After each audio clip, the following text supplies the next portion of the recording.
Hello everyone, स्वागत है आप सभी का इस यूट्यूब चैनल स्टडी आईएएस पर। और यहाँ पर मैं प्रस्तुत करने जा रहा हूँ लेक्चर नंबर 10 आपकी इस सीरीज का, जिसका नाम है marathon course on your government schemes for UPSC civil services examination 2020। और ये होने जा रहा है लेक्चर नंबर 10 और ये लेसन प्रस्तुत करूंगा मैं, राहुल। नाम तो आपने सुना ही होगा।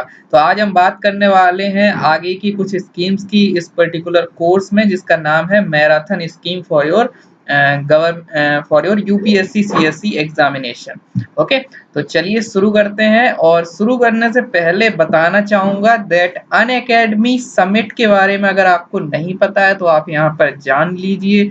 अनअकैडमी समिट 2020 यहाँ पर इसका एक प्रोग्राम, एक समिट होने जा रही है, जिसको यहाँ पे आप देखेंगे कि अनअकैडमी इसको ऑर्गेनाइज करा रहा है। साथ में द हिंदू ग्रुप भी यहाँ पर इनकॉर्पोरेटेड है इस पर्टिकुलर इनिशिएटिव में। सो यू कैन अंडरस्टैंड कि कितना बड़ा इनिशिएटिव यहाँ पर होने जा रहा है। तो ये जो समिट है ये आपकी यूपीएससी सीएससी की जर्नी को ट्रांसफॉर्म करने के लिए यहाँ पर ऑर्गेनाइज हो रही है। डेट जो है वो 26, 27, 28 है, जून में ये है। ठीक है, और यहाँ पर आपको कुछ चीजें देखने को मिल रही हैं दैट यहाँ पर ये जो 56 डेज का यहाँ पर जो पैनल है वो 56 यहाँ पे आइकॉनिक जो आपकी पर्सनैलिटीज होंगी, 3 दिन का रहेगा। शुरू में 3 दिन का बेसिकली आपको देखने को मिलेगा कि ये जो 26, 27, 28 है, यहाँ पर आपको मतलब जो लेवल ऑफ यू कैन से एक्सपर्टीज है वो बहुत ही ज्यादा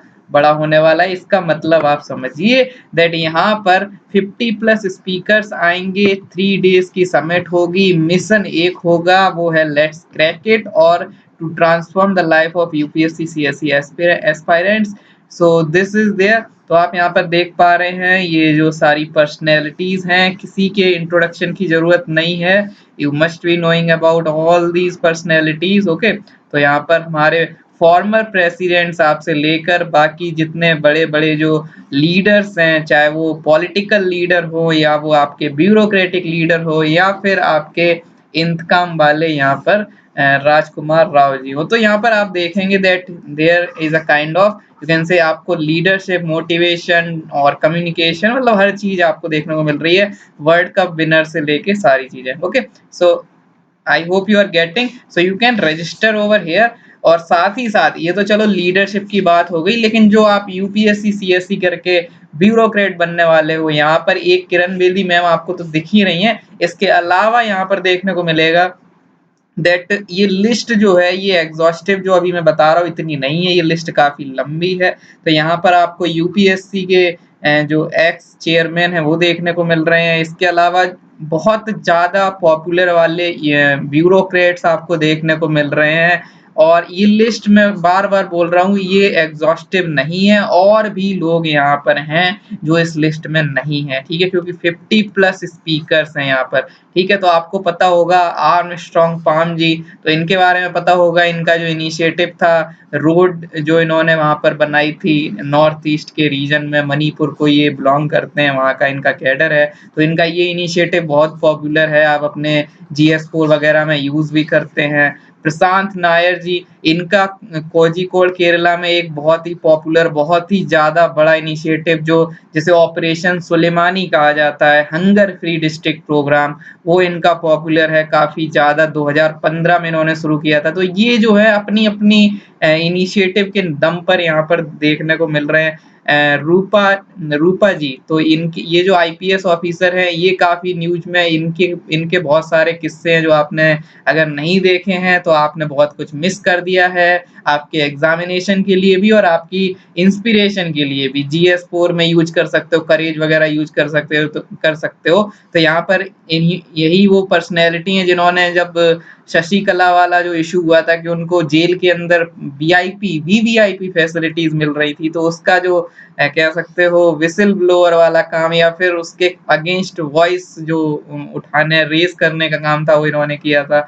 इसके अलावा एक बार इन्होंने, इनके भी किस्से हैं, जैसे फॉर एग्जांपल एमपी की जो उस टाइम पर एक सीएम थी, पहले एक्स सीएम जिन्हें आप कहेंगे, उमा भारती जी, तो उनके खिलाफ कोर्ट ने कुछ वारंट वगैरह जारी किया था, तो इन्होंने जाकर वहां पर अरेस्ट वगैरह का चीज शुरू कर दी थी। सो बहुत ही ज्यादा करेजियस पर्सनैलिटीज। तो ये सब लोग जब लाइव आएंगे, जैसे अभी मैं यहाँ बोल रहा हूँ, ठीक है, तो उस तरीके से जब लाइव आकर आपको बताएंगे अपनी अपनी जर्नी के बारे में एंड ऑल दोस थिंग्स, तो it is going to be the boon for you. Similarly we have other personalities, और किसी के बारे में कोई ऐसा नहीं है जिसके बारे में कहानी नहीं है, तो वो सब हम यहाँ पर नहीं बताने आया हूँ। बट स्टिल आप एनरोल कर सकते हैं, फ्रीली रजिस्टर कर सकते हैं, कोई यहाँ पर चार्ज नहीं है, ठीक है। So this is all about this के यहाँ पर यूपीएससी में क्यों आना है। तो यहाँ पर स्पीकर बताएंगे आपको प्रिपरेशन जर्नी के बारे में भी, आपको पैनल देखने को मिलेगा। अनअकैडमी के जो एजुकेटर्स हैं, जो टॉप मोस्ट एजुकेटर्स हैं, वो यहाँ पर आपको साथ ही साथ देखने को मिलेंगे।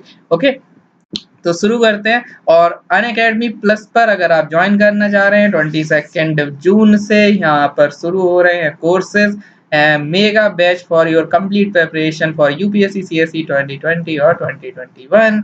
तो यहाँ पर देखने को मिलेगा कि bilingual courses are available, Hindi courses are available, और इंग्लिश में भी कोर्सेज अवेलेबल हैं, ठीक है।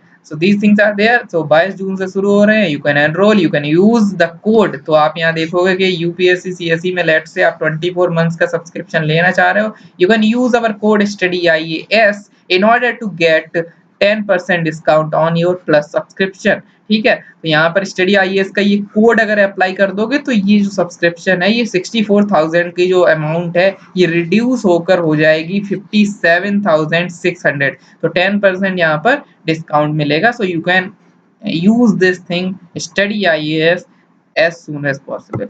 सिमिलरली अगर आप 12 मंथ्स की तरफ जाना चाह रहे हैं, तो देन ऑल्सो जो फी है वो 44,000 है। और अगर आप अप्लाई कर देंगे कोड स्टडी आईएएस और यहाँ पर क्लिक कर दोगे, वेरीफाई कर दोगे, ये अप्लाई कर दोगे, तो ये अमाउंट जो है वो रिड्यूस हो जाएगा 39,600 पर।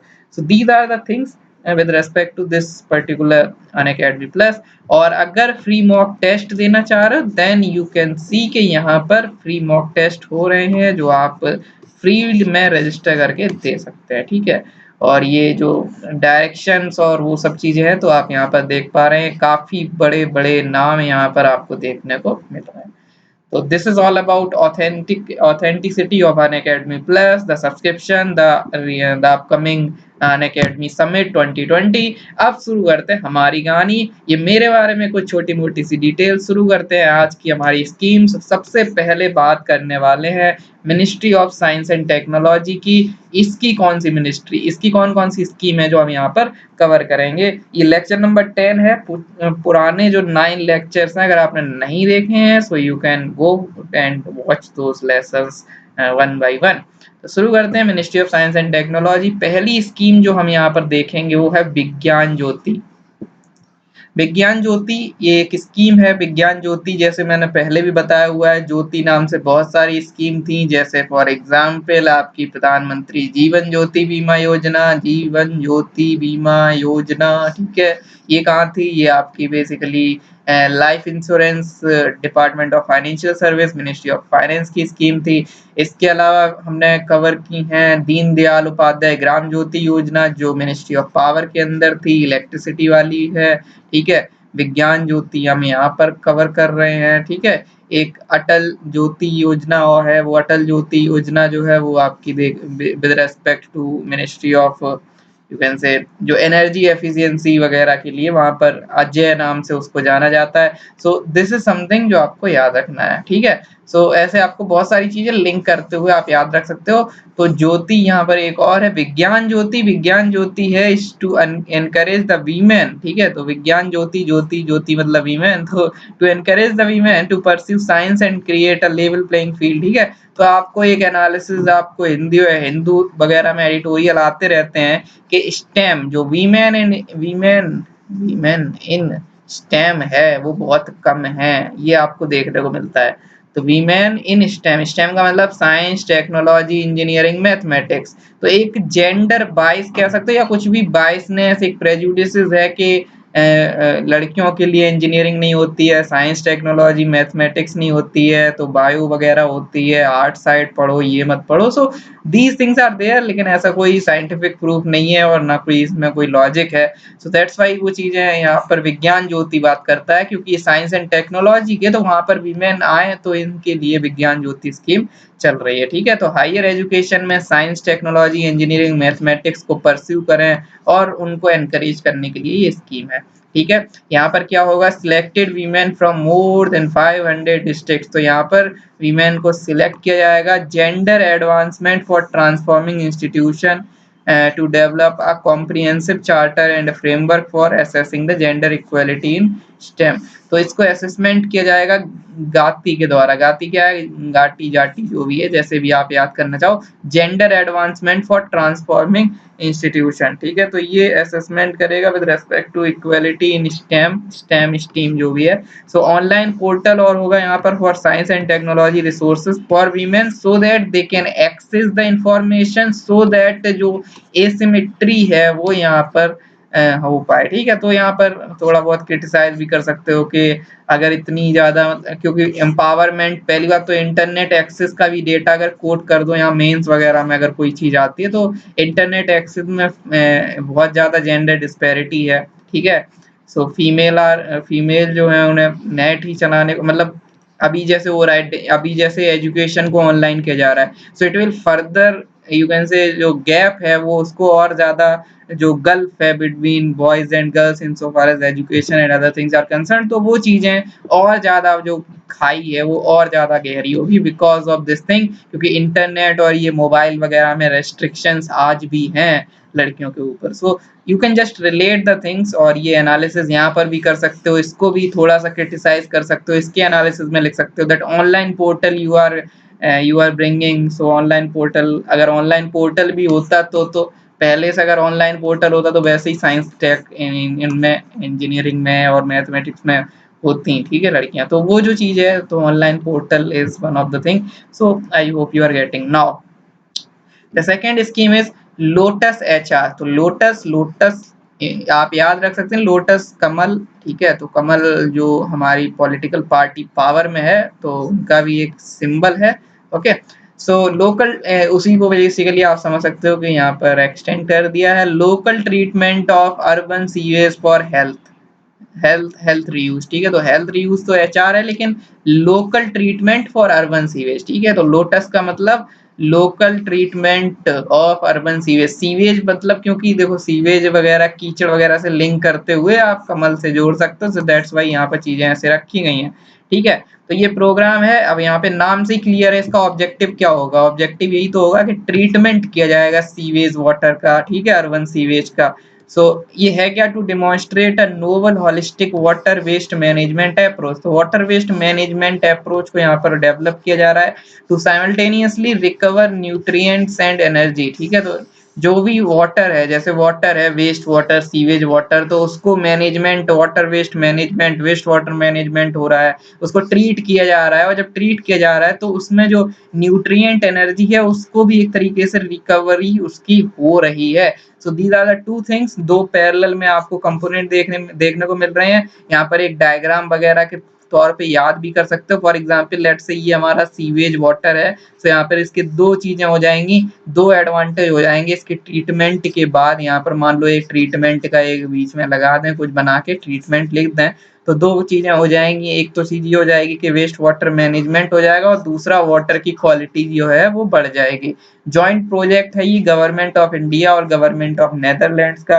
This is important for you to remember, क्योंकि जो प्रोग्राम वर्ल्ड बैंक और ऐसे होते हैं तो वो एक यूपीएससी को मौका दे देते हैं कि एक स्टेटमेंट वहां से बन सकता है। सो इसलिए ध्यान रखना है इसको, लोटस HR को, local treatment of urban sewage. ठीक है, so this is something that you can remember. अगला है हमारा इरफा। इरफा क्या है, intensification of research in high priority areas.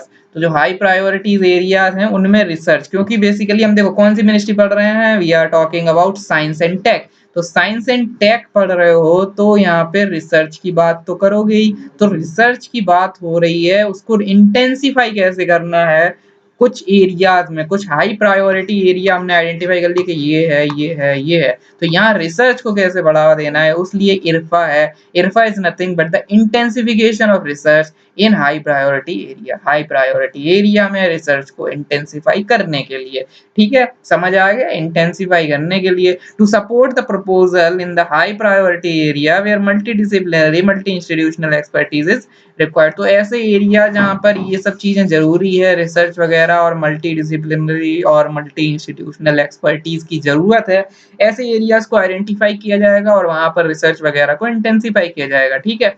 Science and engineering research board SERB जो है ये एक ऑटोनमस इंस्टीट्यूट है इस DST के अंदर। DST क्या है, ये GST नहीं है, ये department of science and tech है। Department of science and tech ये किसके अंदर है, ministry of science and technology के अंदर। मिनिस्ट्री के अंदर department of science and tech है, डिपार्टमेंट ऑफ बायोटेक्नोलॉजी है। So department of science and tech जो है उसके अंदर एक ऑटोनमस बॉडी है जिसका नाम है science and engineering research board. Science and engineering research board, आगे हम पढ़ेंगे सेंट्रल सिल्क बोर्ड वगैरह आगे के लेसन्स में। तो ऐसे ही सिल्क बोर्ड, यहाँ science and engineering research board हमने पहले भी पढ़ा हुआ है। National dairy development board, national dairy development corporation, तो बहुत सारी चीजें देखने को मिलती हैं। तो इस तरीके से यहाँ है science and research board autonomous institution है, याद रखना। The project is set up around established research groups. So the project is set up around established research group. तो ये जो प्रोजेक्ट है जो पहले से रिसर्च ग्रुप एस्टेब्लिश्ड है उसके अराउंड बनाया जा रहा है। बेसिकली आप समझिए यहाँ पर बॉडी इंपॉर्टेंट है जो आपको याद रखनी है। और कोविड-19 जो अभी चल रहा है तो वहां पर भी रिसर्च का प्रपोजल आया है दैट इनको यूज किया जा सकता है, क्योंकि हाई प्रायोरिटी एरिया ये स्कीम तो पहले से चल रही थी। अब कोविड-19 आ गया तो रिसर्च तो करनी ही है, तो कुछ ऐसी करो जिससे कुछ फायदा मिले। तो रिसर्च करो विद रिस्पेक्ट टू कोविड-19, with respect to corona virus, कि उसको कैसे ट्रीट करना है, क्या करना है। तो इस तरीके से रिसर्च को कोविड रिसर्च करने की यहाँ पर बात हो रही है। So you can use this thing कि कोविड के टाइम पे कैसे हम चीजों को मोल्ड कर रहे हैं, चाहे वो आपका एडमिनिस्ट्रेशन हो या फिर आपकी एग्जिस्टिंग स्कीम्स हो। तो आप ऐसे करके एनालाइज भी किसी आंसर में कोविड के इम्पैक्ट में या कोविड का इंस्टीट्यूशनल इम्पैक्ट क्या है, तो ऐसे आप कहीं एक फोल्डर पॉइंट की तरह इस पॉइंट को यूज कर सकते हैं। प्रीलिम्स के लिए इंपॉर्टेंट है science and engineering research board, जो इसकी इम्प्लीमेंटेशन वगैरह का आइडेंटिफिकेशन ऑफ प्रायोरिटी एरियाज का काम करेगा। Okay, this is there. And apart from that we have UMMID initiative. तो उम्मीद इनिशिएटिव, अब नाम थोड़ा सा याद रखने की जरूरत है। नाम याद रखने की जरूरत इसलिए है क्योंकि उम्मीद वगैरह लगा के तो आप कहीं फिर और कहीं ना पहुंच जाना, जैसे मिनिस्ट्री ऑफ वीमेन में चले जाओ, क्या पता चाइल्ड डेवलपमेंट, ठीक है, क्योंकि उम्मीद से थोड़ा अलग सीन रहता है। सो उसमें मत चले जाना, या कहीं और HRD वगैरह में कि चलो पढ़ाई की उम्मीद, तो आप उम्मीद से पता नहीं लगा पाओगे क्या है। सो ये याद रखना कि ये इनहेरिटेड डिसऑर्डर्स की मैनेजमेंट और ट्रीटमेंट की कहानी है, ठीक है। Inherited disorder, what do you mean by inherited disorder? Inherited disorder जैसे आपको देखने को मिलता है, कुछ डिसऑर्डर ऐसे होते हैं जो यहाँ पर पेरेंट्स से आगे इनहेरिटेंस के थ्रू आगे पहुंच जाते हैं नेक्स्ट जनरेशन में, ठीक है। सो ऐसे डिसऑर्डर्स की मैनेजमेंट और ट्रीटमेंट के लिए department ministry of science and technology के डिपार्टमेंट ऑफ बायोटेक्नोलॉजी के सपोर्ट के साथ एक इनिशिएटिव आया है जिसका नाम है उम्मीद इनिशिएटिव, ठीक है। तो यूनिक मेथड, इसका फुल फॉर्म क्या है? Unique method of management and treatment of inherited disorder. Main याद रखना इनहेरिटेड डिसऑर्डर, बाकी तो याद आ ही जाएगा कि इनहेरिटेड डिसऑर्डर जो है उसका यूनिक मेथड है उसके मैनेजमेंट और ट्रीटमेंट का, ठीक है। इसमें क्या होगा, एस्टेब्लिश किए जाएंगे निदान केंद्र। निदान केंद्र, अब हिंदी मीडियम इंग्लिश के जो स्टूडेंट्स हैं जिन्हें हिंदी हिंदी में दिक्कत है, निदान का मतलब होता है द सॉल्यूशन, ठीक है।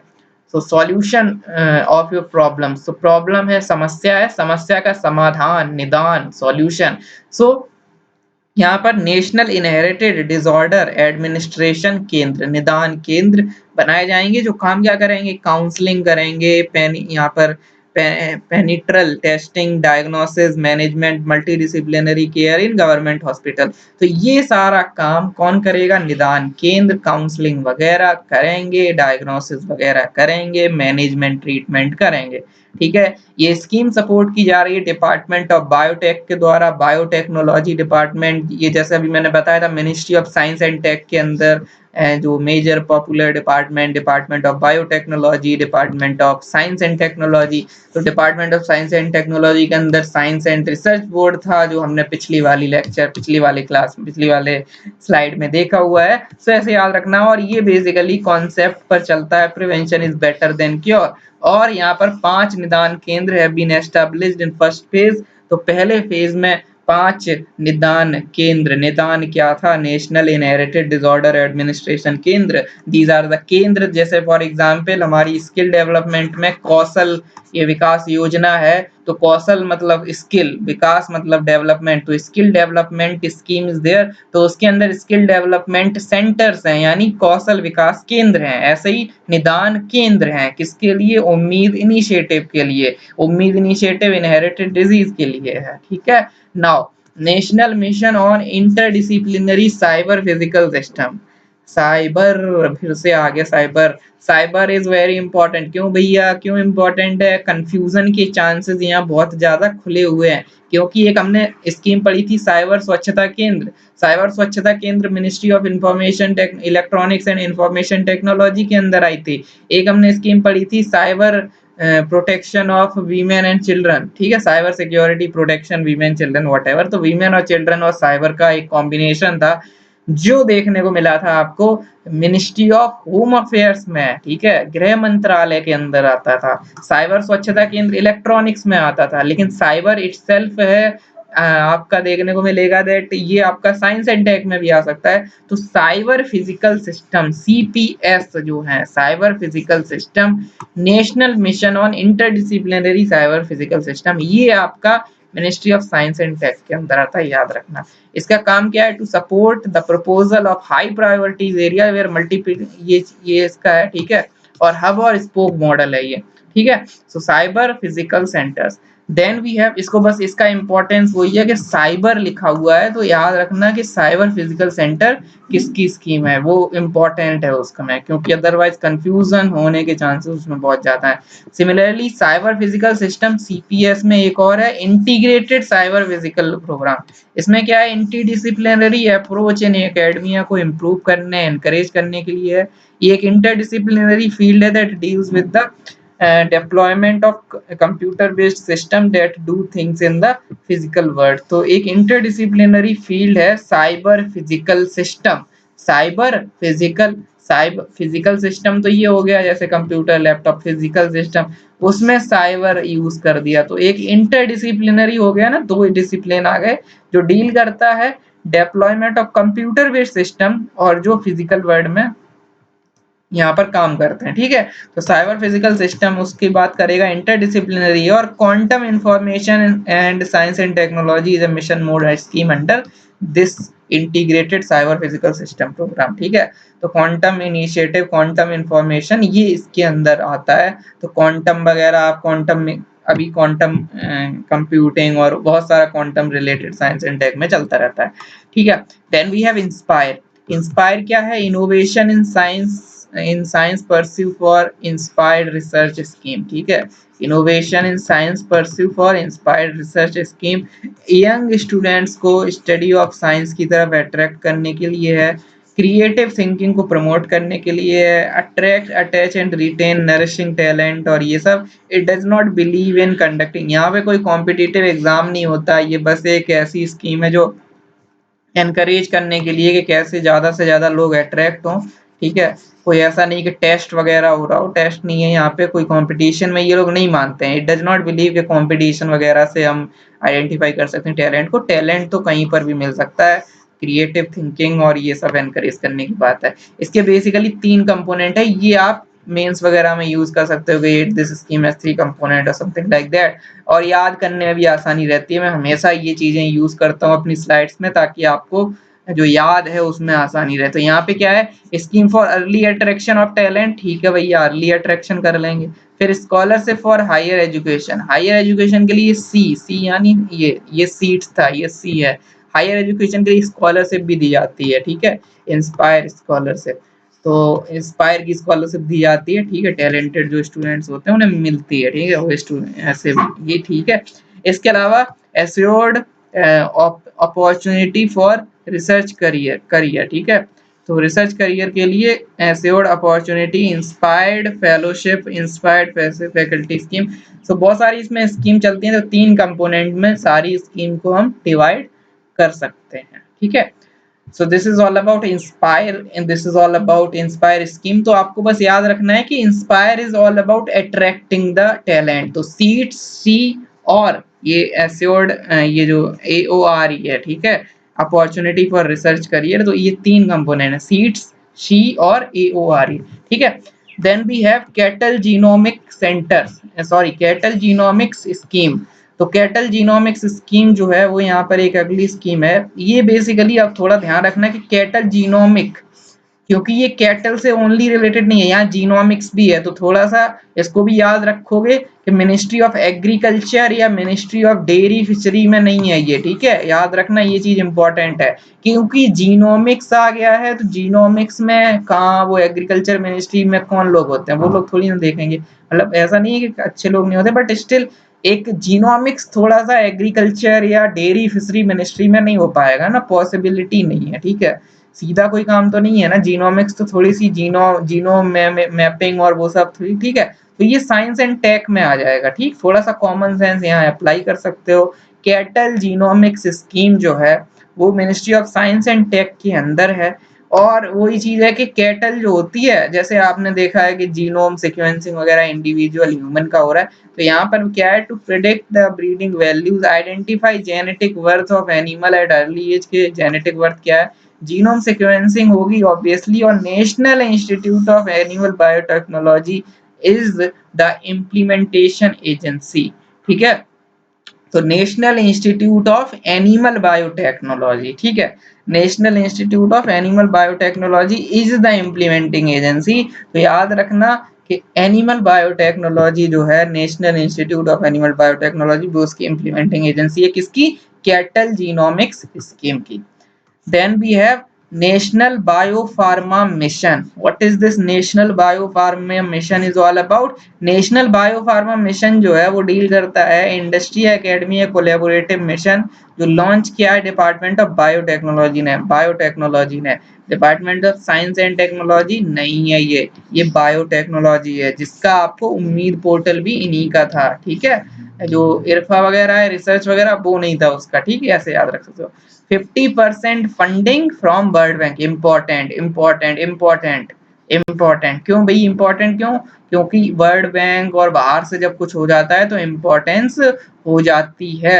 तो वर्ल्ड बैंक का इनिशिएटिव है यहाँ पे नेशनल बायोफार्मा मिशन, ठीक है। एग्रीकल्चर में 3 स्कीम पड़ी थी जहाँ पे वर्ल्ड बैंक का कंट्रीब्यूशन था, कौन कौन सी थी भाई, कौन कौन सी थी, ठीक है, बताओ। एग्रीकल्चर में नहीं, सॉरी, उसमें जल शक्ति में, मिनिस्ट्री ऑफ जल शक्ति में 3 थी, कौन कौन सी थी, पहली थी आपकी बेसिकली आपको याद अगर होगा अटल भूजल था, ठीक है। इसके अलावा आपकी जो डैम डैम ड्रिप प्रोग्राम जो था, dam rehabilitation and improvement programme, और एक और स्कीम थी। तो 3 स्कीम्स वहां पर थी जिनका आपको देखने को मिलेगा कि यहाँ पर बाहर से हो रहा है, ठीक है। तो एक बेसिकली नेशनल वो इंस्टीट्यूट, एक एजुकेशन से रिलेटेड थी, एग्रीकल्चरल इंस्टीट्यूट से रिलेटेड, ठीक है। तो ये चीजें ऐसे याद रख सकते हो। तो बायो फार्मा मिशन इंपॉर्टेंट हो जाएगा आप, कि नेशनल बायो फार्मा मिशन किस में आ रहा है। पहली बात तो ये कि ये बायो फार्मा मिशन आपका ministry of science and tech में है, ना कि ministry of, you can say, जो आपकी केमिकल और फर्टिलाइजर है उसमें नहीं है। क्योंकि ministry of chemical and fertiliser के अंदर एक डिपार्टमेंट है, डिपार्टमेंट ऑफ फार्मास्यूटिकल, और वो डिपार्टमेंट ऑफ फार्मास्यूटिकल जो है वो बायो फार्मा, वो चीज अलग है, ठीक, ध्यान रखना है, ये चीजें ही एग्जाम में याद आएंगी, इन्हीं से गड़बड़ी हो जाएगी, तो ध्यान रखना, थोड़ा सा 1-2 चीजें याद रख लो कि यहाँ वर्ल्ड बैंक का है और साइंस एंड टेक में बायो फार्मा आ गया है, ठीक है। Mission will be implemented by BIRAC, BIRAC क्या है, ये बॉडी है, ठीक है, biotechnology industry research assistance council. पिछले वाले में कौन था, कैटल जीनोमिक्स में national institute of biotechnology in animal biotechnology, ठीक है। तो बिराक यहाँ पे है। इसके अलावा include world bank assisted innovate in India I3 programme, ठीक है, इनोवेट इन इंडिया प्रोग्राम जो है तो वो यहाँ पे वर्ल्ड बैंक असिस्टेड, वो इसमें इंक्लूडेड है। इसके अलावा भी है अटल जल अनुसंधान बायोटेक मिशन अंडरटेकिंग नेशनली, पहले इतना पढ़ो, नेशनल अनुसंधान बायोटेक मिशन, ठीक है, अटल अटल जल अनुसंधान बायोटेक मिशन उन्नति, ठीक है, उन्नति में क्या है, undertaking nationally relevant technology innovation, ठीक है। तो नेशनली रेलिवेंट हमें क्या करना है, अंडरटेक करना है, क्या करना है, नेशनली रेलिवेंट टेक्नोलॉजी इनोवेशन लाना है, ठीक है। तो अटल जल अनुसंधान, सॉरी नॉट जल, अटल जय अनुसंधान बायोटेक मिशन, ठीक है, थोड़ा सा कॉम्प्लिकेटेड नाम है बट स्टिल आपको आइडिया रहना चाहिए कि हाँ ऐसा कुछ नाम आया था अजीब सा साइंस एंड टेक के अंदर, ठीक, बायोटेक लिखा हुआ है तो कंफ्यूज वैसे भी नहीं हो गए। अनुसंधान, अनुसंधान मतलब रिसर्च, तो बायोटेक रिसर्च से रिलेटेड है यार, सीधा लिख देते बायोटेक रिसर्च मिशन, लेकिन अटल जय अनुसंधान बायोटेक मिशन, ठीक, थोड़ा जैसा भी है याद कर लो। To transform health agriculture and energy sector during next 5 years, ठीक है, बायोटेक रिसर्च वगैरह है तो ट्रांसफॉर्म करने की बात है और डिपार्टमेंट ऑफ बायोटेक ने इसे लॉन्च किया है। तो अटल जी की जय अनुसंधान बायोटेक मिशन, ठीक है, तो ऐसे करके कुछ याद रख सकते हो, अनुसंधान बायोटेक मिशन। इसमें है क्या, इसमें बेसिकली आपको देखने को मिलेगा 1 2 3 4 5 कंपोनेंट देखने को मिलेंगे। कितने कंपोनेंट, 5 कंपोनेंट। पहला है गर्भ INI, ठीक है, ये क्या है, गर्भिणी, ठीक है, ऐसे याद रख सकते, Garbhini. So a mission to promote maternal and child health and develop prediction tools to preterm. तो गर्भिणी मतलब थोड़ा समझते हो, हिंदी अगर जानते हो तो गर्भ का मतलब होता है the bomb, WOMB, bomb of women, ठीक है। तो वो सब आप पता है आपको, हिंदी अगर आपको पता है थोड़ी बहुत, तो गर्भिणी मतलब उसी से लिंक करके बना दिया। इसमें क्या है कि मतलब जब बच्चा मतलब जो प्रेगनेंसी के टाइम पर जो भी मैटरनल और चाइल्ड हेल्थ है, मैटरनल और चाइल्ड हेल्थ दोनों को यहाँ पे उसको प्रिडिक्ट वगैरह करना कि प्री टर्म बर्थ जो है वो सब चीजें प्रिडिक्ट करना, ठीक है, प्री टर्म बर्थ जो होती है, ठीक है, तो वो सब चीजें। तो यहाँ पर ये चीज ध्यान रखना, यहाँ पे एक चीज रह गई है, एक चीज ये है कि यहाँ पे थोड़ा सा हेल्थ वगैरह में रिसर्च वगैरह की जाएगी, सो यहाँ पे ये चीज है, ठीक है। तो पहला गर्भिणी, दूसरा है एनसेपी। एनसेपी क्या है, mission to develop affordable vaccine for endemic disease, ठीक है। तो एंडेमिक आप कह सकते हो कि वैक्सीन प्रोग्राम है। इसका development of bio fortified and protein rich wheat contributing to Poshan Abhiyan. तो ये क्या है, बायो फोर्टिफिकेशन, जो आप पढ़ते हो ना कि बायो फोर्टिफिकेशन हो रहा है, तो वो बायो फोर्टिफिकेशन अटल जय अनुसंधान बायोटेक मिशन के उन्नति के अंदर में हो रहा है। बायो फोर्टिफिकेशन कहाँ पढ़ते हो भाई, बायो फोर्टिफिकेशन वहां पढ़ते हो जब आप फूड सिक्योरिटी की बात करते हो। फूड सिक्योरिटी में एक हिडन हंगर का कॉन्सेप्ट चलता है कि एक तो है कि हम खाना खा रहे हैं बट हम इंडिया में बात किसकी कर रहे हैं, we are talking about food security. हम किसकी बात नहीं कर रहे हैं, न्यूट्रिशनल सिक्योरिटी की। न्यूट्रिशनल सिक्योरिटी क्या होती है, carbohydrate is to protein is to fat कितना होना चाहिए, 4:2:1। और हम क्या कर रहे हैं, और उसमें भी फिर मिनरल विटामिन ये माइक्रो न्यूट्रिएंट्स वगैरह भी हमें डाइट में लेने चाहिए। बट वो क्या रहा है कि we are more, you can say, जो इंडिविजुअल है more to focused toward carbohydrate. Carbohydrate intake ज्यादा कर लेते हैं हम लोग, जैसे रोटियां वगैरह, रोटी है जैसे chapati, so they have carbohydrate in a large amount, ठीक है। जैसे राइस है, so rice have carbohydrate. Carbohydrate जो होता है वो तुरंत एनर्जी देता है, लेकिन अब एनर्जी की मान लो जरूरत ही नहीं है तो तुरंत एनर्जी का कोई मतलब नहीं है, so that thing is there. अब फैट जो है वो एनर्जी स्टोर करने लगता है, फिर आपका ओबेसिटी आ जाता है, ठीक है। प्रोटीन डाइट में कम होता जा रहा है, ठीक है, दाल वगैरह और ये सब जो भी है, ठीक है। So I hope you are getting कि यहाँ पे चीजों में क्या है कि वो चीजें नहीं है, ठीक है। तो बायो फोर्टिफिकेशन क्या है कि अगर कोई न्यूट्रिएंट नहीं है, नॉर्मल हमें पता है कि लोग चावल रोज खाते हैं, तो चावल में ही कैसे हम विटामिन मिनरल और अलग अलग चीजें उसमें ला सकते हैं, ठीक है। तो ये रिसर्च वगैरह तो ये है, तो आप देख सकते हो कि काफी वाइटल, वेरिड और वास्ट कंपोनेंट्स हैं इस स्कीम के, ठीक है। कि एक तरफ आप गर्भ की बात कर रहे हो, फीमेल मैटरनल हेल्थ और प्री टर्म बर्थ और ये सब प्रिडिक्शन टूल्स की बात कर रहे हो, दूसरी तरफ आप वैक्सीन की बात कर रहे हो। हेल्थ में थे अभी, अब आप एकदम से पहुंच गए हेल्थ में ही है, लेकिन एक फूड सिक्योरिटी का डायमेंशन आ गया, ठीक है। इसके अलावा we have a mission on antimicrobial resistance, this is also a mission under this particular Atal Jai Anusandhan biotech mission, ठीक। अब तो थोड़ा सा अच्छा लगने लगा नाम, क्योंकि इसमें काफी इंपॉर्टेंट स्कीम्स हैं। आज यहाँ पर क्या है, mission on antimicrobial resistance. Anti microbial resistance हमें पता है बहुत दिक्कत दे रहा है। ये क्या है, ये होता है कि आपको टाइम के बाद आपको पता होगा डेट एंटीबायोटिक्स जो है वो काम करना बंद करती जा रही हैं। क्यों? क्योंकि गलत यूज हो रहा है, सही से यूज नहीं हो रहा है, तो एंटीबायोटिक रेसिस्टेंस क्रिएट हो रहा है। जैसे for example the most popular example and the most dangerous example is tuberculosis, ठीक है।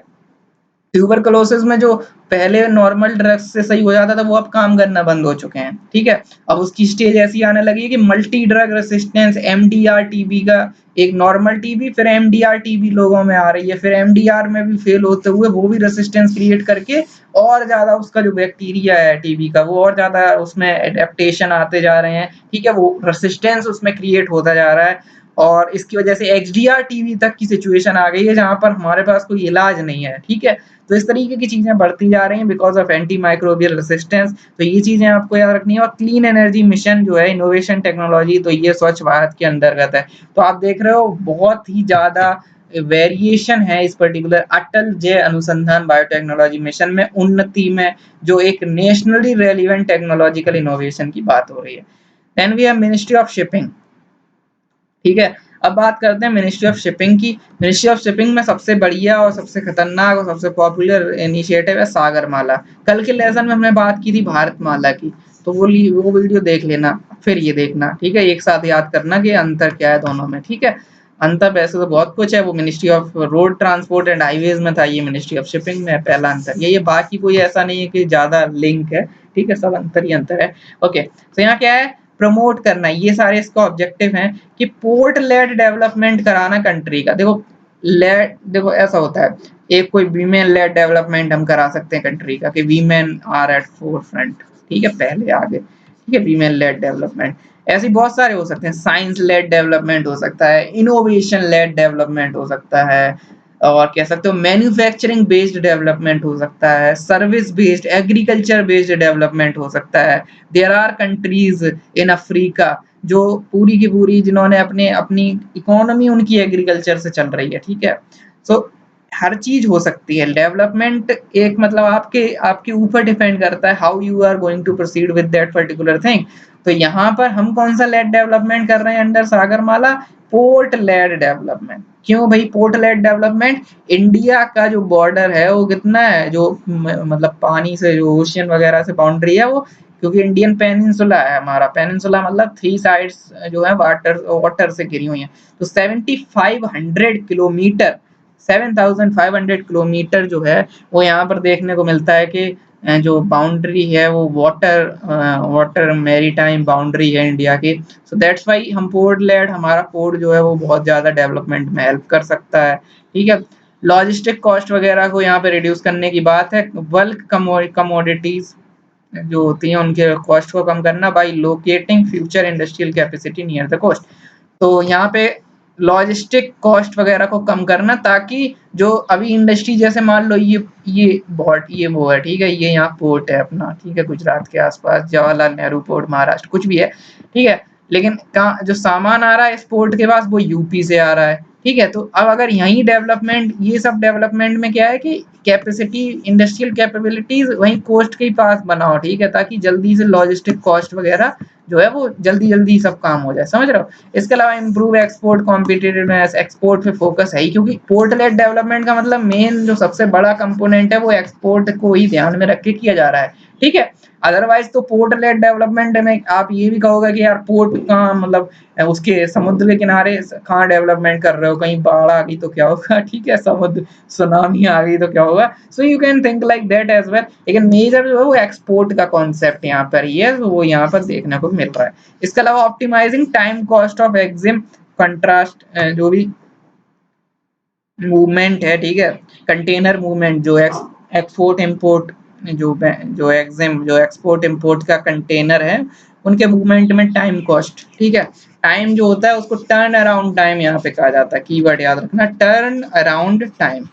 टर्न अराउंड टाइम जैसे पोर्ट कुछ आई से और फिर टाइम लगा उसकी अनलोडिंग लोडिंग जो भी है, जो भी वहां पे चेकिंग होगी, जो भी होगा कि हाँ क्या हो रहा है, सो आने में और जाने में जितना टाइम है, एग्जिट एग्जिट और एंट्री और एग्जिट में जो भी टाइम लगता है, ठीक है, वो टर्न अराउंड टाइम होता है। तो जो अच्छे अच्छे पोर्ट है उनका टर्न अराउंड टाइम काफी कह सकते हो कि काफी कम होता है, ठीक है। इंडिया में प्रॉब्लम ये है कि इंडिया के जो पोर्ट्स हैं उनका टर्न अराउंड टाइम कंपेरेटिवली दुनिया से ज्यादा है, ठीक है। तो उससे क्या होता है, टाइम ज्यादा लगता है, और जब टाइम ज्यादा लगेगा तो एक जो स्पिरिट होती है ना, तो वो अपने अभी जैसे आप कुछ काम करवाना हो आपको, आप कॉल करो काम हो जाए, जल्दी से हो जाए, तो आप खुश हो जाते हो। अमेजोन का ऑर्डर आपने किया तो 5 दिन का वो ऑर्डर था, 2 दिन में आ जाए तो आप खुश हो जाते हो, तो सबको टाइम की सेविंग अच्छी लगती है। तो same goes with turn around time, और उससे भी बहुत ज्यादा इम्पैक्ट होता है। तो अभी रिसेंटली जब इकोनॉमिक स्लो डाउन का पैकेज वगैरह लॉन्च किया गया था पहले सितंबर अक्टूबर के मंथ में, तो prime minister sorry honourable finance minister ने वो चीजें इनकॉर्पोरेट की थी अपनी स्पीच में कि टर्न अराउंड टाइम को में कम करना है, ठीक है। सो आप ये सब चीजें देखिए, तो आपको ये सारे कीवर्ड्स याद रखने हैं, पोर्ट लेड डेवलपमेंट करना है, टर्न अराउंड टाइम कम करना है, एक्सपोर्ट को बढ़ाना है, लॉजिस्टिक कॉस्ट को कम करना है, ठीक है। ये ऑब्जेक्टिव्स हैं इसके। अब इसके कंपोनेंट क्या है, सागरमाला के 1 2 3 4 चार कंपोनेंट है, जो मैं ऐसे ट्रायंगल बना के कंपोनेंट बताता हूँ स्कीम्स में। जैसे कहाँ कहाँ बताए हैं, जैसे मेक इन इंडिया जो है उसके कंपोनेंट थे, ठीक है। स्टार्टअप इंडिया के 3 कंपोनेंट थे, मेक इन इंडिया के 4 कंपोनेंट थे, जल क्रांति अभियान के 3 कंपोनेंट थे, ठीक है। ऐसे ही आपके और भी चीजें थी, जैसे आपका strengthening pest management approach in India के 3 कंपोनेंट थे, ठीक है। ऐसे बहुत सारी स्कीम है, कहीं ना कहीं कितने भी अलग अलग कंपोनेंट हैं, जल शक्ति में बहुत सारी हमने स्कीम्स पढ़ी हैं। तो बहुत जगह मैंने कंपोनेंट्स के थ्रू आपको इजी वे में डायरेक्ट कि हाँ ये कंपोनेंट है, हो गया आपका काम, ठीक है। तो ऐसे यहाँ पर भी है, सागरमाला कंपोनेंट जो है port modernisation and new port development. तो पहला कंपोनेंट है जो पोर्ट बने हुए हैं उनको मॉडर्नाइज करो और नए पोर्ट बनाओ, तो ये फोकस कहाँ है, पोर्ट पे है, ठीक है। पोर्ट पे फोकस है कि पोर्ट का मॉडर्नाइजेशन और नए पोर्ट का डेवलपमेंट। पहले से बना हुआ है तो उसको बेसिकली मॉडर्नाइज करो, और जो नहीं बना है उसे बनाओ। तो पूरा फोकस पहले कंपोनेंट का कहां पर है, पोर्ट पे है, पोर्ट लेड डेवलपमेंट। तो ओवरऑल ऑब्जेक्टिव है तो पोर्ट डेवलपमेंट, पोर्ट मॉडर्नाइजेशन और न्यू पोर्ट डेवलपमेंट। नहीं बना है तो बनाओ, और बना हुआ है तो मॉडर्नाइज करो। तो ये पोर्ट के बेसिकली एक नॉर्मल पोर्ट का पर्सपेक्टिव है। दूसरा है port connectivity enhancement. Port connectivity enhancement का मतलब यही है कि ये बॉर्डर है, ठीक है, ये मतलब हमारी कोस्टल एरियाज है। पोर्ट डेवलप पहला कंपोनेंट ये यहीं पर फोकस कर रहा है, दैट पोर्ट को डेवलप करो और मॉडर्नाइज करो, नहीं है तो उसको डेवलप करो वहां पे, और अगर है तो उसे मॉडर्नाइज करो, ठीक है, पहला हो गया। दूसरा कंपोनेंट है कि एनहेंसमेंट करो कनेक्टिविटी का, मतलब जो मैंने अभी यहाँ बताया था कि उसको लोअर करना है लॉजिस्टिक कॉस्ट। तो लोअर कैसे करोगे, तो सेकंड कंपोनेंट बता रहा है कि कनेक्टिविटी बढ़ाओ, मतलब इनकी मतलब इसकी यहाँ पे कनेक्टिविटी जो ये इधर यूपी से जोड़ के, इधर मतलब इधर पे पंजाब से जोड़ के, इधर कर्नाटक से जोड़ के, इधर सब जगह से जोड़ के, सो develop the connectivity, enhance the connectivity. Port develop करने से कुछ नहीं होगा, पोर्ट डेवलप पहला कंपोनेंट है कि चलो पोर्ट बना दिया, अब उसको मतलब कहीं ना कहीं से चीजें आएंगी, तो उसके लिए कनेक्टिविटी एनहेंसमेंट करने की बात है। तीसरा है port linked industrialisation. Port linked industrialisation होना चाहिए। देखो पोर्ट लिंक्ड जब इंडस्ट्रियलाइजेशन होगा तभी तो डेवलपमेंट होगा, ठीक है। तो पोर्ट के हिसाब से इंडस्ट्रियलाइजेशन, इंडस्ट्रियलाइजेशन क्या होता है, इंडस्ट्रियलाइजेशन मतलब इंडस्ट्री सेटअप वगैरह, तो पोर्ट के हिसाब से, पोर्ट के पास, क्योंकि यहाँ पे इससे भी लॉजिस्टिक वगैरह का चार्ज जो है वो कम हो जाएगा। और लास्ट है कोस्टल कम्युनिटी डेवलपमेंट। अब ऐसा नहीं है कि पोर्ट डेवलपमेंट करने पे तुले हुए हो और उसके बाद एनहेंसमेंट कर रहे हो, कनेक्टिविटी इंडस्ट्रियलाइजेशन कर रहे हो, इन सब चीजों का फोकस डेवलपमेंट है, लेकिन ऐसा नहीं है कम्युनिटी वहां पे वल्नरेबल कर दो इंडस्ट्री और इन सब चीजों के चक्कर में, ठीक है। तो उनका भी ध्यान रख लो, है ना। जैसे हम लोग पढ़ते ना रिहेबिलिटेशन या कंपनसेशन या कुछ भी, ठीक है, तो उसके आसपास जो कम्युनिटी है उसका भी डेवलपमेंट, ठीक है। ऐसा नहीं है कि वहां पे पूरा कोस्ट में हमने कब्जा कर लिया कि नहीं नहीं सरकार का ऑर्डर है कि पोर्ट बनाना है, पोर्ट को मॉडर्नाइज करना है, पोर्ट की कनेक्टिविटी करनी है और सबको हटा के फेंक देना, नहीं, उनकी कम्युनिटी का जो है उसका भी डेवलपमेंट साथ में चले, ताकि ह्यूमन डेवलपमेंट और economic development go hand in hand वाला कॉन्सेप्ट चल पाए, ठीक है। फंडिंग जो है या तो सागरमाला डेवलपमेंट कंपनी की तरफ से आएगी, ठीक है, इक्विटी के थ्रू ये फंडिंग करेगी, या एमओएस या मिनिस्ट्री ऑफ शिपिंग, ठीक है। तो ये आपको याद रखना है, ठीक है। इसके अलावा इंडियन पोर्ट रेल कॉर्पोरेशन, ये एक कंपनी है मिनिस्ट्री ऑफ शिपिंग के अंदर, कंपनी एक है, कंपनीज एक्ट के अंतर्गत एक कंपनी बनाई गई है। तो ये Indian port rail corporation, IPRC, IPC नहीं भैया, आईपीसी नहीं, आईपीसी तो वो अलग चीज है ना, इंडियन पीनल कोड, आईपीआरसी है, आईपीआरसी है, ओके। आईपीआरसी का मतलब Indian port rail corporation to execute the last mile connectivity and rail connectivity internal rail, अरे भाई, port connectivity enhancement, port connectivity enhancement करोगे तो कुछ चाहिए बॉडी ना, तो IPRC will work on that particular port rail corporation. इसके अलावा पोर्ट को रेल से ही, तो अब ये कनेक्टिविटी, अभी अभी देखो ये डायग्राम बनाया था मैंने, इसको जोड़ जोड़ के दिखाया था, तो कैसे बनाओगे, रेल वगैरह है ना, तो आईपीआरसी, लॉजिक लगाओ, लॉजिक लगाओ, ऐसे याद मत करो, लॉजिक लगाओ, ठीक है। कंपोनेंट्स क्या है, पोर्ट लेड डेवलपमेंट, फिर उसको कनेक्ट करना है, फिर इंडस्ट्रियलाइजेशन करना है और कम्युनिटी का भी ध्यान रखना है, सिंपल। अब क्या है, अब जैसे इसमें आईपीआरसी का काम क्या है, अब वो कनेक्टिविटी जो लानी है वो रेल से ही तो आएगी कनेक्टिविटी, अब हवाई जहाज से थोड़ी ना, वो तो मतलब अब एरोप्लेन तो महंगा हो जाएगा, है ना, और सबसे सस्ता तो वही होता है जो वाटरवे होता है, लेकिन वाटरवे क्योंकि पोर्ट तो पोर्ट किनारे है, यूपी से पोर्ट तक थोड़ी ना वाटरवे से लेके जाओगे, पूरे में नदी थोड़ी ना गंगा बह रही है, so you can understand railways का यूज होगा, so IPRC is there for this connectivity thing. इसके अलावा नेशनल सागरमाला एपेक्स कमेटी जो है, जिसको मिनिस्टर ऑफ शिपिंग चेयर कर रहे हैं, याद रखना, पीएम नहीं कर रहे हैं, मिनिस्टर ऑफ शिपिंग कर रहे हैं, नेशनल सागरमाला एपेक्स कमेटी। इसके अलावा नेशनल पर्सपेक्टिव प्लान, इसकी पूरे प्रोसेस की प्लानिंग वगैरह, और ये इसके ऊपर है, पर्सपेक्टिव प्लान के ऊपर, ठीक है। इन सब यहाँ पे ऑल द स्टेक होल्डर्स वगैरह को इनकॉर्पोरेट किया जाएगा, ठीक है। तो इस तरीके की चीजें हैं। इसके अलावा centre for excellence in maritime and ship building, ये इंडस्ट्री रेलिवेंट स्किल डेवलपमेंट वगैरह डेवलप करेंगे। ये सेंटर फॉर एक्सीलेंस ये क्या है, एक तरीके कह सकते हो पोर्ट का आईआईटी है, ठीक है, पोर्ट मैरीटाइम शिप बिल्डिंग का आईआईटी है एक तरीके का, जैसे आईआईटीज हैं टेक्नोलॉजी में, आईआईएम्स हैं, आईआईएससी बेंगलोर है, तो ऐसे ही एक इंस्टीट्यूशन है जो अपने कैंपस वगैरह सेटअप करेगा, centre for excellence of maritime and ship building.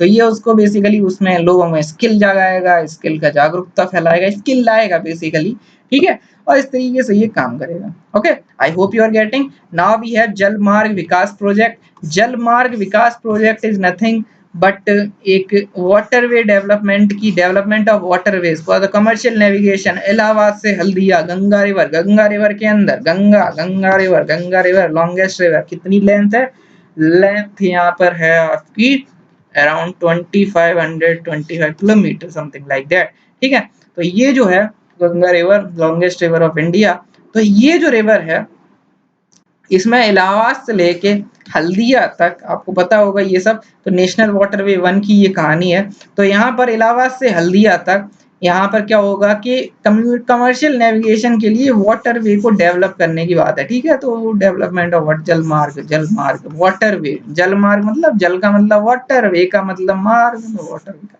ठीक है। प्रोजेक्ट जो है वो यूपी, बिहार, झारखंड, वेस्ट बंगाल को कवर कर रहा है, ये याद रखना है आपको। आप यहाँ समझिए दैट उत्तराखंड नहीं है, ठीक है। तो थोड़ा सा ये चीजें हैं, थोड़ा लॉजिक आपको हेल्प करेगा, ठीक है। और यूपी, बिहार, झारखंड, वेस्ट बंगाल आप समझ सकते हैं। 4 multi modal terminals are planned on national waterway 1, ठीक है। तो 4 मल्टी मॉडल टर्मिनल इसमें। अब डेवलपमेंट ऑफ वाटरवे का मतलब ऐसा नहीं कि वाटरवे बनाना है, वाटरवे के लिए क्या करना, वो तो बना हुआ है पहले से, वाटरवे 1 है, ठीक है, तो वो बना हुआ है। लेकिन अब डेवलपमेंट का मतलब है कि उसमें विकास करना, विकास के लिए उसमें इंडस्ट्री थोड़ी ना लगाओगे, उसमें क्या करोगे, मल्टी मॉडल टर्मिनल जो होते हैं वो बनाओगे, ठीक है। तो वाटरवे 1 में 4 मल्टी मॉडल टर्मिनल बनाएंगे, ठीक है। एक लास्ट में बनाएंगे क्योंकि वो फिर हल्दिया है तो हल्दिया बना दिया, अब इलाहाबाद से शुरुआत हो रही है, अब शुरुआत में क्या बनाओगे, ठीक है, थोड़ा आगे चल के बनाओ, वाराणसी में बना देंगे, चलो ठीक है। So Varanasi is there, Sahibganj is there, Ghazipur is there, ठीक है, मिर्जापुर, गाजीपुर इज देयर, ठीक है, इधर उधर लिंक नहीं करेंगे। वाराणसी, साहिबगंज, हल्दिया, गाजीपुर। वाराणसी के कौन है, एमपी मोदी जी हैं, साहिब हैं वही हमारे, ठीक है, ऐसे लिंक कर सकते हो। तो वाराणसी, साहिबगंज, हल्दिया, क्योंकि वो एंड है, एंड पॉइंट पे नहीं बनाओगे तो फिर सही नहीं है ना, हल्दिया वैसे भी वो दीदी के इलाके का एरिया हल्दिया, ठीक है। तो आप ऐसा करके याद रख सकते हो कि साहिब हैं, मोदी जी हैं तो वाराणसी है, ममता दीदी हैं तो हल्दिया है, और गाजीपुर तो गाजीपुर है ही, ठीक है। ऐसे करके आप याद रख सकते हो, ये चीजें ऐसे याद करने की जरूरत है आपको एग्जाम के लिए। इसके अलावा एडॉप्ट रिवर इंफॉर्मेशन सिस्टम, और ये पहली बार हुआ है 17-18 सालों में, नहीं मतलब ऐसा पहली बार हो रहा है, ठीक है, लिटरली ऐसा पहली बार हो रहा है कि हम रिवर इंफॉर्मेशन सिस्टम की तरफ जा रहे हैं, ठीक है।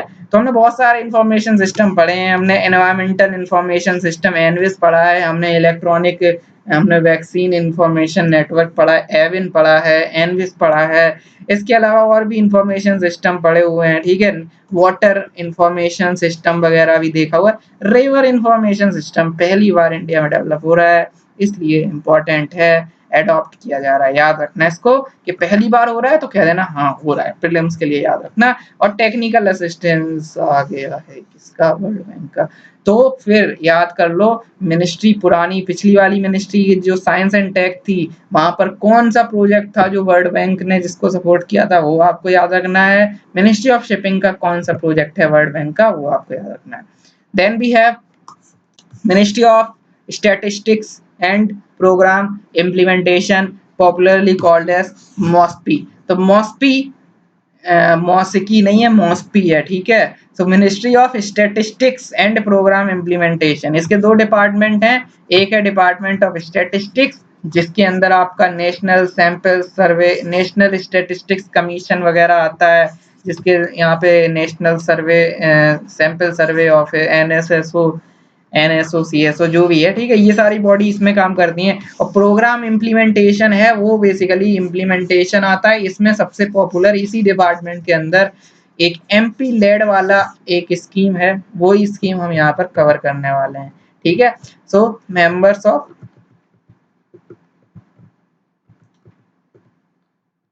Okay, so here we have MP LAD. MP LAD आपको पता होगा, member of the Parliament local area development scheme. यहाँ क्या है, ये स्कीम जो है हर पार्लियामेंटेरियन को 5 करोड़ रुपए हर साल दिए जाते हैं, ठीक है। किसके लिए, ताकि वो अपनी प्रायोरिटी के बेसिस पर अपनी कॉन्स्टिट्यूएंसी में डेवलपमेंटल वर्क करा सकें। ये एक सेंट्रल सेक्टर स्कीम है, क्योंकि यहाँ सेंटर ही पूरा पैसा हर एमपी को देता है, ठीक है, एमएलए और ये स्टेट का कोई रोल यहाँ नहीं है, ठीक है। आपकी जो भी कॉन्स्टिट्यूएंसी है वहां पर जो भी एमपी है, तो आपको जानकर आपको पता होना चाहिए कि उन्हें 5 करोड़ रुपए पर ईयर मिलते हैं डेवलपमेंट के लिए। सेकेंड एआरसी जो है, सेकेंड एआरसी उसने रिकमेंड किया है कि इसको हटाओ, इसको बंद करो, और ये जो पैसा है 5 करोड़ पर ईयर, ये पैसा पंचायती राज इंस्टीट्यूशन को दिया जाना चाहिए, ऐसा सेकेंड एआरसी ने लोकल गवर्नेंस की रिपोर्ट या लोकल गवर्नमेंट की रिपोर्ट जो है उनकी, अर्बन डेवलपमेंट लोकल डेवलपमेंट, ठीक है, उसमें इन्होंने बोला हुआ है, ठीक है। तो 5 करोड़ रुपए मिलते हैं, और इम्पोर्टेंट ये भी है कि ये पैसा जो है ये नॉन लैप्सेबल है, लैप्सेबल नहीं है। लैप्सेबल का मतलब क्या होता है, जैसे आपकी जीरो बेस्ड बजटिंग होती है हर स्कीम, देखो आपको एक चीज पता होगी कि जो भी पैसे एलोकेट होते हैं, जैसे मान लो 1000 करोड़ एमजी नरेगा में एलोकेट हो गए, ठीक है, लेट्स से अज्यूम, ठीक है, हुए तो ज्यादा है बट जस्ट एज्यूम 1000 करोड़ रुपए या जो भी है, ठीक है। तो अगर मान लो 1000 ही मान लो, 1000 रुपए किसी स्कीम में एलोकेट हुए, और एक साल के अंदर, एक फाइनेंशियल ईयर में अंदर अगर उसके 800 रुपए खर्च होते हैं, तो 200 रुपए ऐसा नहीं है कि कैरी फॉरवर्ड कर जाएंगे अगली साल, नहीं, क्योंकि अगली साल का कुछ अता पता नहीं, क्योंकि स्कीम जो है वो जीरो बेस्ड बजटिंग से हम चलते हैं आजकल। जीरो बेस्ड बजटिंग क्या है कि हम हमेशा जीरो से शुरू करने वाले हैं, ठीक है। जीरो से शुरू करने का फायदा ये होता है कि इनोवेशन वगैरह लाने में थोड़ी आसानी रहती है, और नॉन लैप्सेबल वहां पे चीज नहीं होती, वहां लैप्स हो जाता है, लैप्स का मतलब खत्म हो जाता है, ठीक है। सो वो चीज है, लेकिन यहाँ ऐसा नहीं है। और 15% जो एमपी लेड एंटाइटलमेंट है ईयर के लिए वो शेड्यूल कास्ट और 7.5% एसटी पॉपुलेशन में जाना चाहिए। सो रिजर्वेशन के पैरेलल यहाँ पे थोड़ा सा एटलीस्ट एक कंपोनेंट लगा दिया गया। और अगर कैलेमिटी आ जाती है सीवियर नेचर की तो 1 करोड़ रुपए एक उस अफेक्टेड डिस्ट्रिक्ट वगैरह में दिए जा सकते हैं इस कॉन्स्टिट्यूएंसी के जो मतलब एमपीज हैं उनके द्वारा। ठीक है, तो अभी जैसे फॉर एग्जांपल कोरोना वायरस का जब इशू चला था तो आपको देखने को मिला है अलग अलग एमपीज थे तो वो अपना कह रहे थे कि हम अपनी सांसद निधि में से 1 करोड़ रुपए दान दे रहे हैं। ठीक है, तो लोगों ने क्रिटिसाइज किया फिर कि यार सांसद ने इसी चीज दे रहे हो तो अपने घर का थोड़ी ना दे रहे हो जो अपना ऐड कर रहे हो कि हमने पैसा दे दिया है ना, ऐसे करके प्रचार कर रहे हो।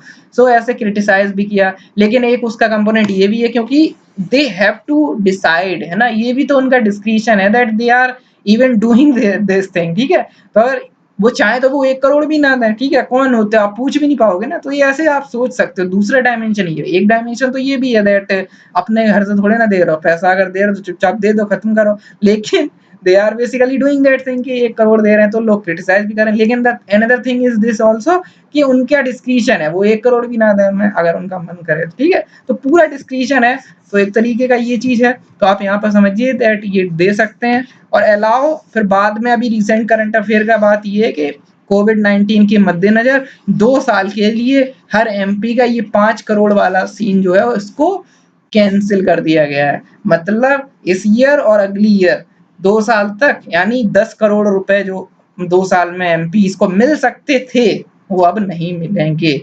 वो सारा पैसा डाइवर्ट हो रहा है कोविड-19 की तरफ। ठीक है, उसको प्रिवेंशन और उन सब चीजों में। तो ये चीज ध्यान रखना कि ऐसा हुआ है। ठीक है, और सेल्फ सिलेक्शन वगैरह यहाँ पे है। ठीक है, तो इसके प्रोस कॉन्स हैं कि इसको हटा देना चाहिए। अब हटा देना चाहिए तो सेकंड एआरसी ने बोल दिया कि ये बेसिकली, और दूसरा दिक्कत ये है कि ये पॉलिसी एमपी वगैरह जो होते हैं वो लोग ग्राउंड लेवल पे काम करेंगे। इम्प्लीमेंटेशन का काम एमपी को दे दिया गया है। ठीक है, वैसे इम्प्लीमेंटेशन का काम डिस्ट्रिक्ट मजिस्ट्रेट का होता है, लेकिन एमपी लेड स्कीम एक तरीके की ऐसी स्कीम है जहां पर इम्प्लीमेंटेशन एमपी अपने डिस्क्रिशन पे कर सकते हैं। ठीक है, कुछ भी बनाने लगे, कुछ भी हाईवे वगैरह, हाईवे तो खैर नहीं बनेगा 5 करोड़ में, लेकिन बट स्टिल कोई कोई छोटी मोटी चीज है या कुछ करना है तो they can do this thing because 5 crore is not small amount. ठीक है, तो आप ऐसे कर सकते हो। तो ये है कि इसको हटा देना चाहिए, सेकंड एआरसी ने भी बोला, बाकी लोगों ने भी बोला। और एक ये भी है कि नहीं हटाना चाहिए, कि नहीं हटाना चाहिए। उसका क्या फैक्ट है, उसका ये है कि देखो आज क्या है, आज के टाइम में जो जो पार्लियामेंट है उसमें इतने सारे एमपीज हैं। ठीक है, उसमें भी एक जब कोलिशन गवर्नमेंट में, कोलिशन चलो छोड़ो, मतलब जब मेजोरिटी वाली गवर्नमेंट है, स्ट्रॉन्ग गवर्नमेंट है, तो उनकी स्पेसिफिक वैल्यू जो है वो कम हो जाती है जो एमपीज हैं। ठीक है, तो इस वजह से उनकी हो सकता है ना सुनी जाए, या हो सकता है उनकी जो डिमांड है उसको पॉलिसी में ना लाया जाए। वो चाहते हैं कुछ पॉलिसी में लाना लेकिन नहीं लाया जा सकता। ठीक है, because of different constraint issues what ever जो भी है। ठीक है, बट ये 5 करोड़ हर एमपी को एक रूम देता है that yes you can do this thing. ठीक है, हर एमपी को, वेदर कोई छोटा एमपी है या कोई बड़ा एमपी। अदरवाइज क्या होगा, अदरवाइज बड़े बड़े एमपी जो हैं, जैसे फॉर एग्जांपल जो ऐसे एमपी जो खुद मिनिस्टर हैं, तो उनके एरिया में तो बहुत डेवलपमेंट हो जाएगा, लेकिन जो छोटे मोटे एरियाज हैं उनकी तो कोई सुनेगा ही नहीं। जो बैक बेंचर्स एमपी मतलब पार्लियामेंट में भी बैक बेंचर्स होते हैं जिनको बोलने को मिलता ही नहीं है। ठीक है, तो हमारे अभी जो राज्यसभा के जो हमारे चेयरमैन सर हैं, ठीक है, जो हमारे वाइस प्रेसिडेंट भी हैं, ठीक है, तो वेंकैया नायडू जी, तो उन्होंने बोला भी था ये चीज। उन्होंने, जो हमारे उपराष्ट्रपति हैं, उन्होंने ये चीज भी बोली थी दैट जो बैक बेंचर्स वगैरह हैं उनको टाइम देना चाहिए, उनको टाइम नहीं दिया था। सो टाइम वगैरह वैसे ही नहीं दे आ रहा, अब वो जो 5 करोड़ है वो भी नहीं दोगे। ठीक है, उनकी कोई सुनेगा भी नहीं तो वो करेंगे क्या फिर। ठीक है, उन्हें अगले इलेक्शन में जनता कहेगी नहीं आपने तो कुछ किया नहीं, वो कहेंगे अरे हमारी तो सुनी नहीं कि हम क्या करें।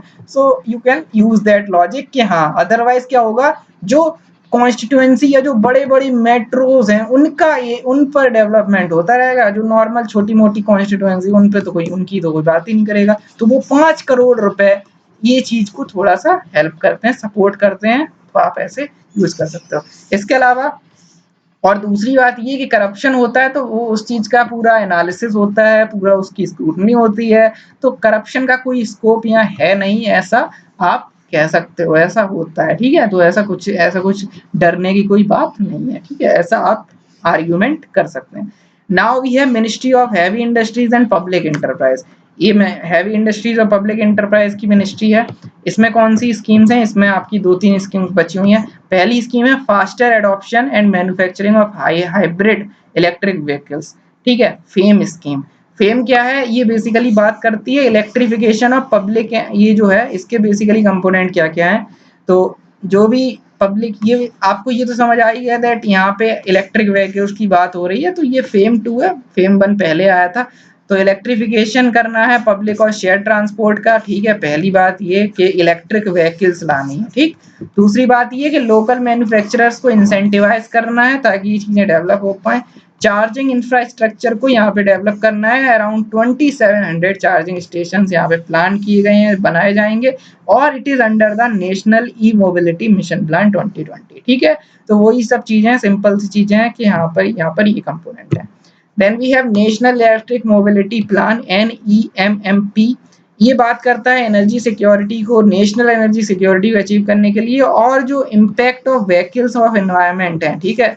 तो ये बेसिकली कोई देखो एडॉप्शन नहीं है इलेक्ट्रिक व्हीकल्स का, ये ओवरऑल बात कर रहा है इलेक्ट्रिक मोबिलिटी की, ठीक है। और growth of domestic manufacturing capability in automobile sector, this is the component. और 6 से 7 million sale of electric vehicles by 2020 का टारगेट है, फ्रॉम 2020 ऑनवर्ड्स, ठीक है। तो ईयर ऑन 2020 व्हीकल्स हैं, ठीक है। ईयर ऑन ईयर 2020 के बाद से 6 से 7 मिलियन का टारगेट है। फिजिकल और मॉनिटरी इंसेंटिव यहाँ पे हैं। तो मेजर ये है कि एनवायरनमेंट वगैरह का यहाँ ध्यान दिया जा रहा है, ठीक है। ओवरऑल सिर्फ ऐसा नहीं कि इलेक्ट्रिक व्हीकल्स वगैरह अडॉप्ट करो, उसके लिए बात कर रहा है। साथ ही साथ क्यों ऐसा है, तो उसका लॉजिक भी इसके इनिशिएटिव में देखने को मिलता है। देन वी हैव समर्थ उद्योग भारत 4.0, ठीक है। सो 4.0 फोर्थ वर्जन इसका आ गया, ठीक है। समर्थ उद्योग भारत क्या है? To support Indian manufacturer to adopt assimilate industry 4.0 technology such as is data analytics, 3D printing, artificial intelligence, robotics, virtual reality. ये जो 4.0 इंडस्ट्रियल रिवॉल्यूशन 4.0 है, उसको इंडस्ट्रीज में लाने के लिए समर्थ उद्योग की बात हो रही है। यहाँ पे समर्थ का फुल फॉर्म है smart advancement manufacturing and rapid transformation hub. तो इसका 4.0, ठीक है। तो इंडस्ट्रियल 4.0 के यहाँ पे क्या है, उसी के पैरेलल में रहेगा। और enhancement of competition in India capital good sector में, और 4 सेंटर ऑफ इंडस्ट्रियल 4.0 तो यहाँ पे आइडेंटिफाई किए जाएंगे और अवेयरनेस वगैरह स्प्रेड की जाएगी। Okay, so this is all about Samarth Udyog Bharat 4.0, ministry of heavy industries में आता है। तो इसी ध्यान रखना कि ये 4.0 उद्योग भारत और ऐसा है। तो आप याद रखिएगा कि इंडस्ट्रियल रिवॉल्यूशन ऐसा, ये चीजें साइंस एंड टेक के पार्ट हैं, लेकिन इंडस्ट्री में इनको लाया जा रहा है, इसलिए समर्थ उद्योग भारत, ठीक है। So this is all about the government schemes with respect to these 3 to 4 ministry जो आज हमने देखी। आज हमने मिनिस्ट्री ऑफ शिपिंग देखी, आज हमने ministry of science and tech देखी, आज हमने मिनिस्ट्री ऑफ यू कैन से मॉस्पी देखी, स्टैटिस्टिक्स एंड प्रोग्राम इम्प्लीमेंटेशन, और हमने बात कर ली है मिनिस्ट्री ऑफ यू कैन से heavy industries and public enterprise. Okay, so this is it for the day, thank you so much. और आज के लिए बस इतना ही। कल और एक वीडियो आएगा, उस वीडियो में हम बात करेंगे बाकी मिनिस्ट्री की पार्ट 11 में। और कल के बाद परसों जो है वो मोस्ट प्रोबेबली लास्ट लेक्चर होगा इस पर्टिकुलर सीरीज का, और सारी गवर्नमेंट स्कीम्स आपकी कवर हो जाएंगी। अगर आपने पुराने लेसन्स नहीं देखे हैं, you can watch those lessons, क्योंकि मैंने बहुत ज़्यादा डायनेमिक तरीके से चीज़ें याद करवाने की कोशिश की है मेरे इस कोर्स में। So this is it for the day, thank you so much and have a nice day, bye bye.